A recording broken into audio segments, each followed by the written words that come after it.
Welcome to जी के current affairs point friends. I hope आप लोग अच्छे होंगे। तो आज मैं आप लोगों के लिए जीके का नेक्स्ट प्रैक्टिस सेट लेके आया हूँ।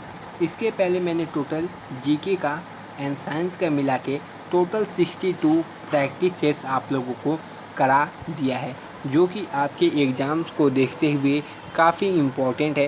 यदि आप लोगों ने उन प्रैक्टिस सेट्स को नहीं किया हो या उनमें मार्क्स कम आए हो तो उन प्रैक्टिस सेट्स के क्वेश्चंस को काफ़ी अच्छे से करके अपने एग्ज़ाम्स में जाइएगा। बहुत सारे क्वेश्चंस आपके एग्ज़ाम्स में इन प्रैक्टिस सेट से ही डायरेक्ट आपको देखने को मिलेगी। तो भूल से भी इन प्रैक्टिस सेट्स को छोड़ के जाने की गलती मत कीजिएगा। तो चलिए आज का क्लास स्टार्ट करते हैं।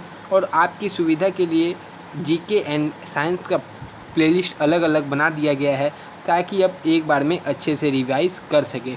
तो आप लोगों ने अभी तक चैनल को सब्सक्राइब नहीं किया हो तो चैनल को सब्सक्राइब कर लीजिए। ये आपके डिफेंस एग्ज़ाम के लिए काफ़ी इम्पोर्टेंट है।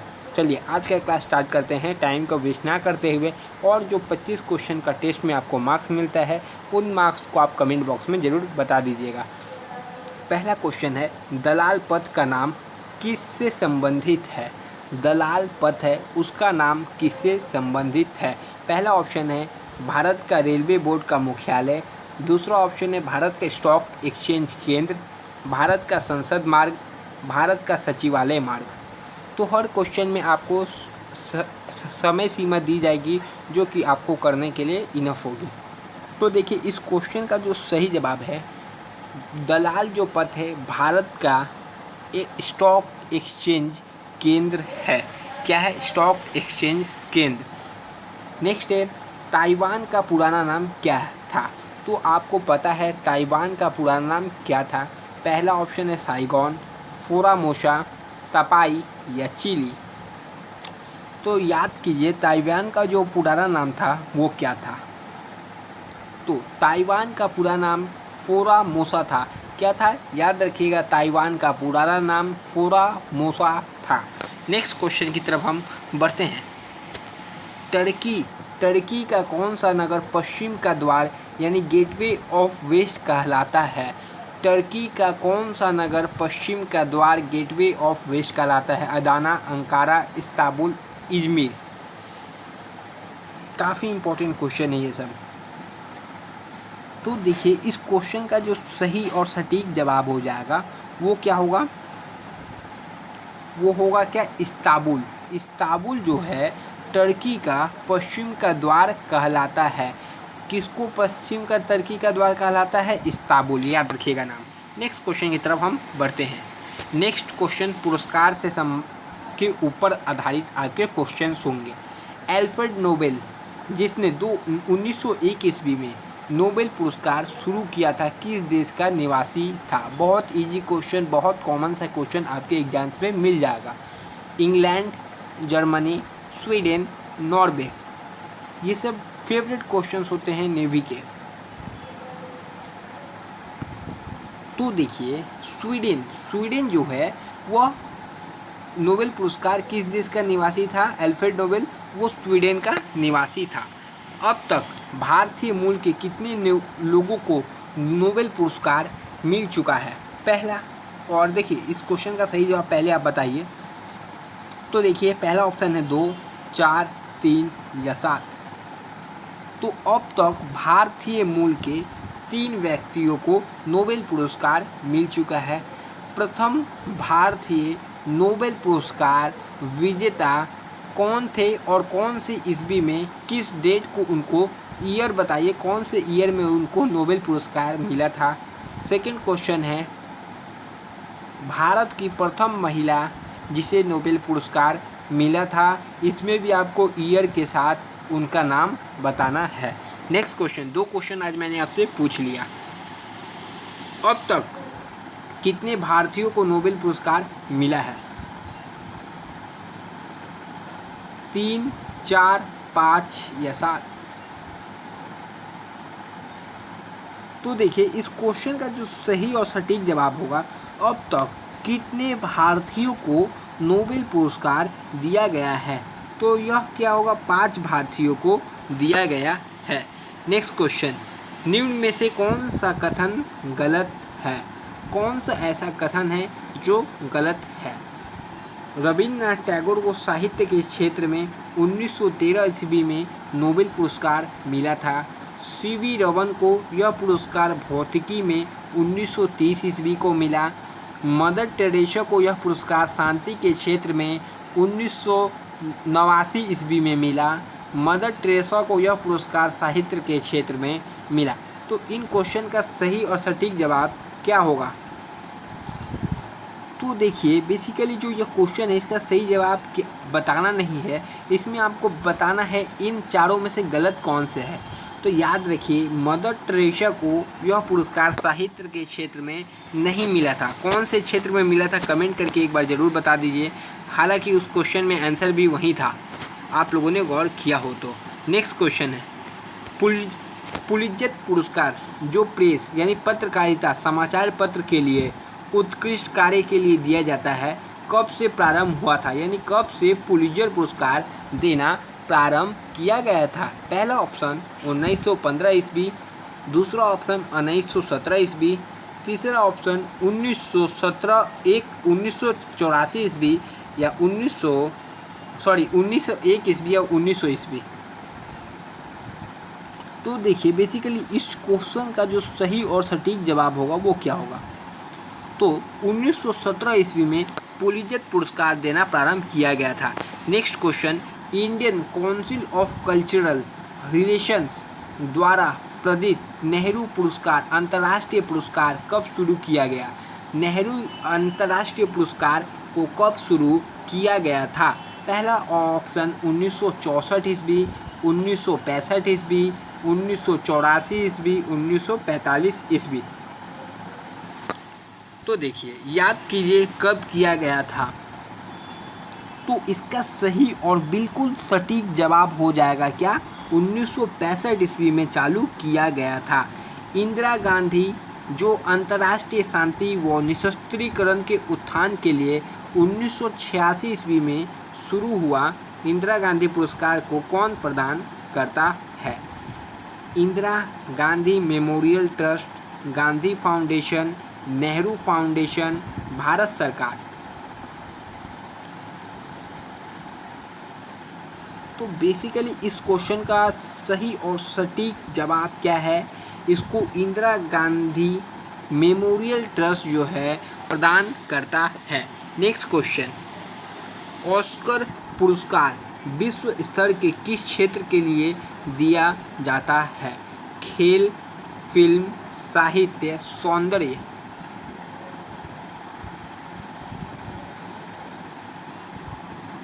तो देखिए ऑस्कर जो पुरस्कार है यह किस क्षेत्र में दिया जाता है?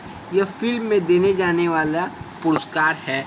नेक्स्ट क्वेश्चन गांधी विश्व एकता पुरस्कार विश्व शांति के लिए 1994 ईस्वी में शुरू किया गया था, प्रथम प्रदान किया गया था। यह प्रथम किसको दिया गया था? गांधी विश्व एकता पुरस्कार विश्व शांति के लिए शुरू किया गया था, बट प्रथम बार किनको दिया गया था? Julius Nyerere, Shrimati Coretta King, Nelson Mandela या रॉबर्ट किंग्स। तो ये सबसे पहले जूलियस नरेरे को गांधी विश्व एकता पुरस्कार विश्व शांति के लिए 1994 ईस्वी में शुरू किया गया था और इसे जूलियस नरेरे को दिया गया था सर्वप्रथम। नेक्स्ट क्वेश्चन देखिए बुकर पुरस्कार राष्ट्रमंडल देशों के किस क्षेत्र के लिए दिया जाता है? मैन बुकर पुरस्कार राष्ट्रमंडल देशों के किस क्षेत्र के लिए दिया जाता है? विज्ञान, साहित्य, शांति या फिल्म। तो याद रखिए मैंने इसके ऊपर आपको क्वेश्चंस करवाया है, तो इसका सही और सटीक जवाब आपको जरूर आता होगा। तो मैन बुकर पुरस्कार साहित्य में के लिए दिया जाता है। नेक्स्ट क्वेश्चन की तरफ चलते हैं। यूनेस्को द्वारा कलिंग पुरस्कार किस क्षेत्र में दिया जाता है? तो यूनेस्को द्वारा कलिंग पुरस्कार दिया जाता है, ये भी पूछ सकता है कि कलिंग पुरस्कार किसके द्वारा दिया जाता है। तो यूनेस्को का फुल फॉर्म कमेंट बॉक्स में बताना है। यूनेस्को का फुल फॉर्म एंड इसका स्थापना कब हुआ था, ये ज़रूर कमेंट बॉक्स में बता दें। तो पहला ऑप्शन है विज्ञान, साहित्य, शांति या फिल्म। तो देखिए इस क्वेश्चन का जो सही और बिल्कुल सटीक जवाब होगा वह विज्ञान होगा। यूनेस्को द्वारा कलिंग पुरस्कार किस क्षेत्र में दिया जाता है, विज्ञान में। पूछा जाए कलिंग पुरस्कार किसके द्वारा दिया जाता है, तो यूनेस्को द्वारा। कौन सा कथन गलत है, भारत का सर्वोच्च नागरिक पुरस्कार भारत रत्न है। भारत का सर्वोच्च वीरता के लिए परम पदक है जो परमवीर चक्र है। भारतीय फिल्मों के उत्कृष्ट कार्य के लिए दादा साहेब फाल्के पुरस्कार है। पद्म विभूषण पुरस्कार वीरता के लिए दिया जाता है। तो देखिए इस क्वेश्चन का सही और सटीक जवाब आपको बेसिकली देना है। तो पद्म विभूषण जो कि वीरता के लिए नहीं दिया जाता है, पद्म विभूषण याद रखिए वीरता के लिए नहीं दिया जाता है। निम्न युग में भारतीय पुरस्कार और उनके क्षेत्र दिए गए हैं। उनको गलत जो है आपको 4 चीज़ दिए गए हैं और उनके पुरस्कार दिए गए हैं, उनमें से एक गलत है, आपको उनमें छांटना है। तो देखिए पहला खेल से अर्जुन पुरस्कार का क्या संबंध है, ज्ञानपीठ का साहित्य से, खेलों के कोच को द्रोणाचार्य पुरस्कार या जमन लाल बजाज जो है साहित्य के लिए दिया जाता है। तो देखिए इस क्वेश्चन का सही और सटीक जवाब ये होगा जमन लाल बजाज साहित्य के लिए नहीं दिया जाता है। बाकी तीनों याद रखिए, अर्जुन पुरस्कार खेल के लिए, ज्ञानपीठ पुरस्कार साहित्य के लिए, खेलों के कोच को द्रोणाचार्य पुरस्कार से सम्मानित किया जाता है। नेक्स्ट है मेगा साय पुरस्कार कौन से देश जारी करता है। मेगा मैगन साय पुरस्कार कौन सा देश जारी करता है। तो चलिए इस क्वेश्चन का सही और बिल्कुल सटीक जवाब ये है कि यह फिलीपींस जारी करता है, जापान नहीं करता, कोरिया नहीं करता, चीन नहीं करता। किस भारतीय वैज्ञानिक को न केवल नोबेल पुरस्कार बल्कि भारत रत्न भी प्राप्त मिला है। देखिए ये क्वेश्चन अपने आप में एक इम्पोर्टेंस रखती है आपके एग्जाम्स के लिए। पहला ऑप्शन है doctor Homi Bhabha, doctor JC. Bose, doctor CV. Raman या डॉक्टर विक्रम। तो आप देखिए इन क्वेश्चंस को एलिमिनेट करके भी कर सकते हैं यदि आपको थोड़ा सा नॉलेज है तो। एलिमिनेट कैसे होगा, याद रखिए आपको पता है डॉक्टर सी.वी. रमन को नोबेल पुरस्कार मिला है और किसी को इसमें से नोबेल पुरस्कार नहीं मिला है। इन किसी को नोबेल पुरस्कार नहीं मिला है तो आप ऑप्शन सी डायरेक्ट टिक कर सकते हैं। ये एक एलिमिनेशन का तरीका होता है। नेक्स्ट क्वेश्चन की सब तरफ हम लोग बढ़ रहे हैं। ज्ञानपीठ पुरस्कार किस क्षेत्र के लिए दिया जाता है, फिल्म, खेल, विज्ञान या साहित्य। तो आपको अभी तक इस क्वेश्चन का सही जवाब जरूर पता होगा यदि आप लोगों ने मेरी प्रीवियस क्लासेस को देखा हो तो। चलिए इस क्वेश्चन का जो सही और सटीक जवाब है ज्ञानपीठ पुरस्कार साहित्य के क्षेत्र में दिया जाता है। याद रखिए ज्ञानपीठ पुरस्कार साहित्य के क्षेत्र में दिया जाता है।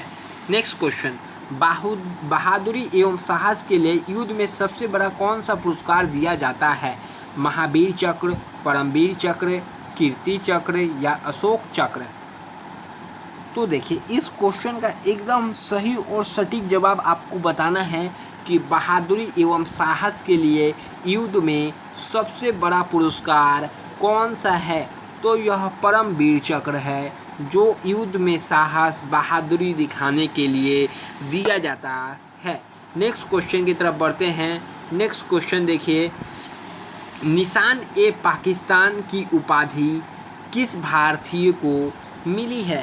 पहला ऑप्शन मौलाना आज़ाद, दूसरा मोरारजी देसाई, लाल बहादुर शास्त्री या इनमें से कोई नहीं। तो याद रखिएगा निशान ए पाकिस्तान का जो सम्मान किसे मिला है, उसकी उपाधि किस भारतीय को मिली है, तो यह मोरारजी देसाई को मिली है। नेक्स्ट क्वेश्चन, ज्ञानपीठ पुरस्कार से सम्मानित होने वाली प्रथम महिला कौन है। पहला ऑप्शन देविका रानी, आशा पूर्णा देवी, लता मंगेशकर या इनमें से कोई नहीं। तो याद रखिए ज्ञानपीठ पुरस्कार से सम्मानित होने वाली प्रथम महिला पूछा गया है, जो कि मैंने आपको महाकुंभ क्लास में करवाया है। तो याद रखिए ज्ञानपीठ पुरस्कार से सम्मानित होने वाली प्रथम महिला आशापूर्णा देवी है।